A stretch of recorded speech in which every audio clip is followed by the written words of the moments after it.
Olá, bem-vindo ao Melhor e Mais Justo, que é esse espaço para conversar sobre questões importantes ao avanço da igualdade de direitos e das conquistas da cidadania.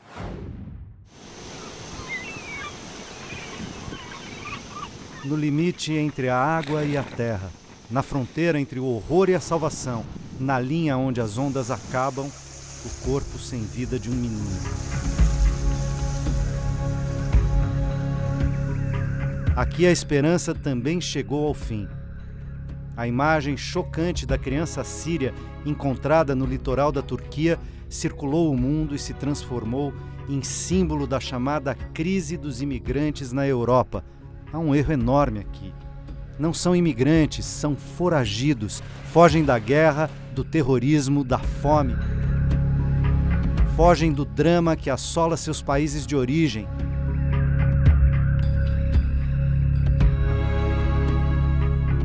Querem tão somente refúgio, se libertar das misérias sociais, econômicas, ambientais. As condições dessas populações no Brasil e no mundo, assim como as políticas humanitárias de acolhimento, estão no centro do debate que começa agora no Melhor e Mais Justo.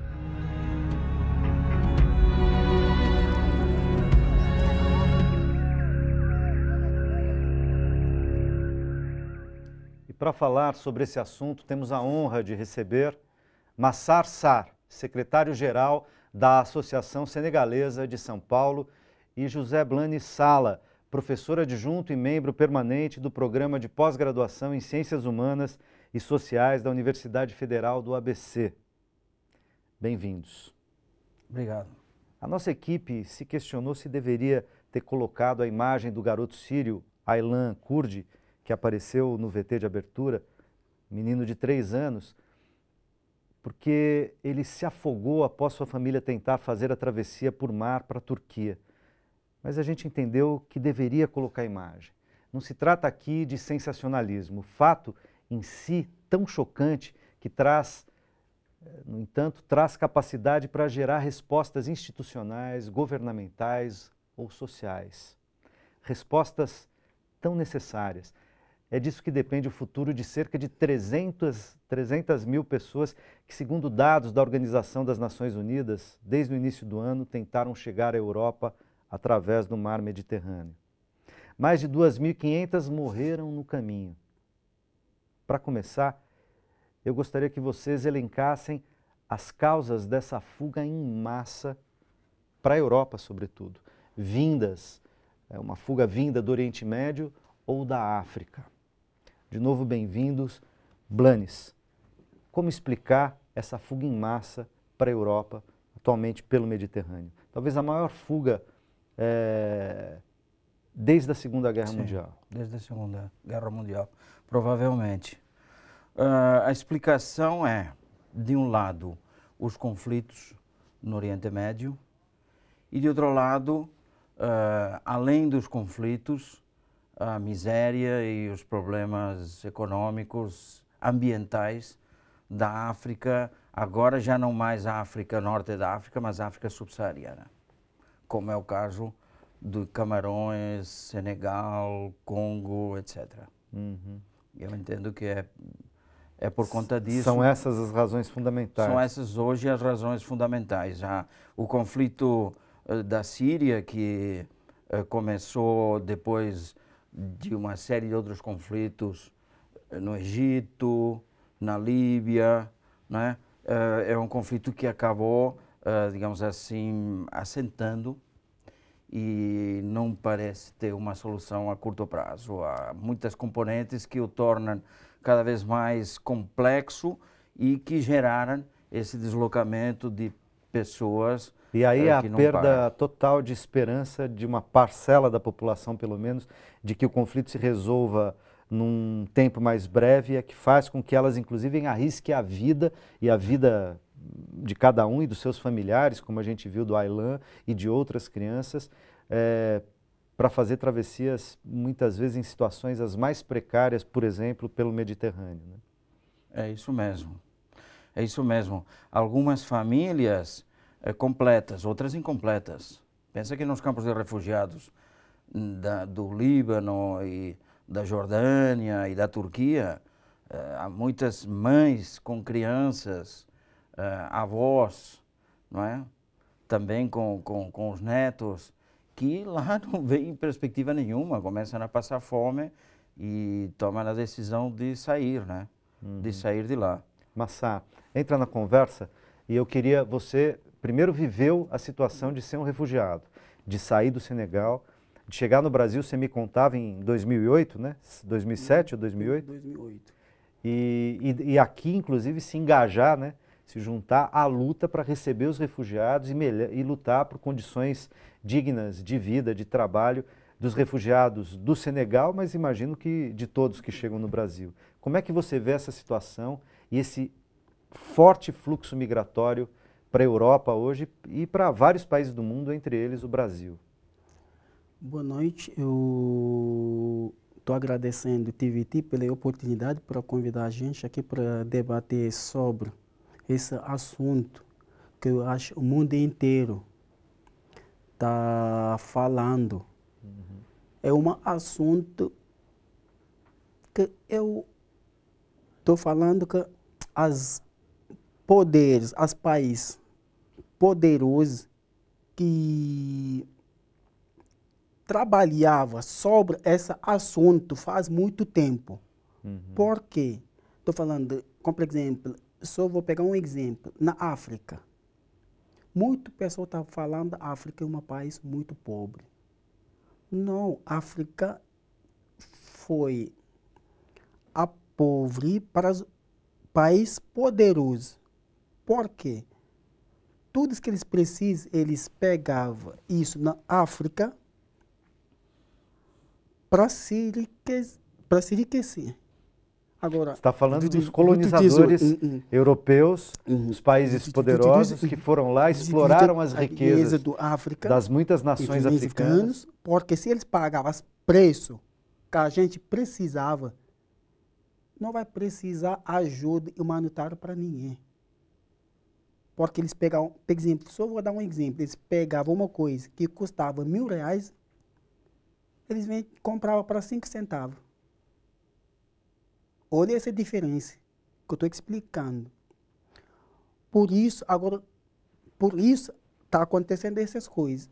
Se tem igualdade, todos os lados do mundo, ninguém não precisa, vai para cá, vai para lá. Mas quando tem uma diferença do nível de vida, agora cada um quer buscar ou procurar um lugar melhor para fazer sua vida. E isso que está acontecendo. Como, por exemplo, na Médio Oriente. O que está acontecendo? Tudo já está começando, já está fazendo mais eu acho, 15 anos. Na guerra do Saddam Hussein, que ele estava falando. Falando, tem armas, tem coisa, tem isso. Tudo já começa desde o Irã e Iraque. Que estava ajudando a Iraque. As americanas, europeus, armado, entra para Irã, começou uma guerra, depois Iraque virou outro inimigo do Europa, a América, começou esses conflitos até chegar nesse momento. Agora, as arábicas, eles precisam procurar um espaço para tentar ter uma vida calma, vida melhor, por isso que ele está fugindo. Agora, esse problema é um problema é um problema complicado. Porque eles começaram uma coisa que ninguém não pode agora para essas coisas de refugiado, porque cada um quer sair de lá. Essas ondas que estão na Europa vai chegar muito mais, eles vão se multiplicar. Blanes, o Massá está falando, está nos contando aqui, quer dizer, uma situação que a gente sabe, né, histórica, de colonização, de uma colonização predatória, exploratória, se não em todos os casos, na maioria esmagadora dos casos. Isso vale para o Brasil, mas isso vale para a América Espanhola, isso vale naturalmente para a África, cuja condição de colonização é, digamos, ainda mais recente. né? Ou levou mais tempo, né? Os processos de independência no continente africano de muitos países são ainda mais recentes. O que certamente empobreceu, manteve sob o jugo grande parte da população, ou boa parte da população africana. Mas isso é um cenário. No Oriente Médio, parece que o cenário é um pouco diferente. Estamos falando de realidades diferentes, né? O Oriente Médio, a gente tem guerras, algumas seculares, por questões que são políticas, que são econômicas, o petróleo, o território, a gente vê entre os palestinos e os judeus, por exemplo, as questões religiosas.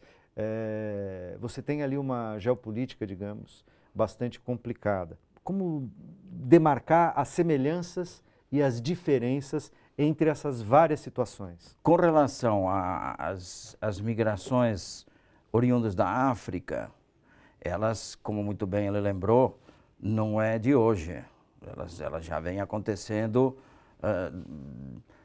anos 60, 70, já quando da descolonização de muitos desses países, impulsionada pela Organização das Nações Unidas, com o princípio da autodeterminação dos povos, aí nós já vemos aparecer uma série de conflitos, não é? Inicialmente muito fortes no norte da África, como na Argélia, na Tunísia, no Marrocos, e depois isso vai descendo e vai gerando então descompassos e vai gerando essas migrações forçadas, né? Acho que vale a pena fazer uma distinção que não se costuma fazer assim no linguajar comum, popular. Uma coisa é migração em gênero, livre, voluntária, das pessoas que saem dos seus países porque acham que as condições não são boas e então vão para um país do primeiro mundo para ganhar dinheiro. É o caso de muitos brasileiros que saem daqui e vão para os Estados Unidos, ou vão para o Japão, etc. Essa é uma migração de um tipo, mas a migração dos africanos que vêm para os nossos países, ou para a Europa, ou para o norte da América, são migrações forçadas. O componente de liberdade, ele é muito minimizado. A liberdade de escolha por ficar ou sair, né? De escolha por ficar ou sair. Eles vão em busca, muitas vezes, da sobrevivência. Pode ser por perseguições políticas, né, Massá? Uhum. Mas também pode ser por questões de sobrevivência material, não tem o que comer. Não tem o que comer. Está sujeito à guerra, enfim, né? Então, não tem onde morar. A gente mesmo. vê campos de refugiados que são maiores do que cidades inteiras. É impressionante. Aquelas barraquinhas lá da ACNUR a perder de vista. Não é? E isso acontece já faz tempo, né, Massá? Uhum. Já faz tempo. Então, é um pouco, às vezes, é um discurso um pouco, digamos assim, não sei se a palavra é muito forte, mas um pouco hipócrita, dizer que a crise, de repente, apareceu uma crise essas migrações vêm acontecendo faz tempo. Você tem picos, né? É como você tem momentos... Só para te dar um exemplo, como exemplo, no 18 ciclos Irlanda, aconteceu fome, ele saiu da Irlanda, eles foram para os Estados Unidos. Uhum. Agora, como por exemplo, só um exemplo, pega as mercadorias, ele está circulando no mundo inteiro. Porque as pessoas não podem circular no mundo inteiro. Agora, porque as pessoas são consideradas menos do que mercadorias, muitas vezes, né? Por isso, infelizmente. Tem vários acordos nas Nações Unidas para falar isso, mas ninguém não respeita esses acordos. Agora, o que essas organizações internacionais estão fazendo para mim? É uma boa pergunta. É uma boa pergunta. Pelo menos... já se faz uma distinção a nível mais técnico, profissional, entre essas migrações comuns e as migrações forçadas. Já não se reconhecem essas migrações como migrações normais. São migrações forçadas. O que há uma resistência e que eu acho que a tendência hoje é transformar essa migração forçada, quando as pessoas chegam a algum país, em refugiados, em utilizar a figura do refúgio. Essa figura do refúgio ela foi criada depois da Segunda Guerra Mundial.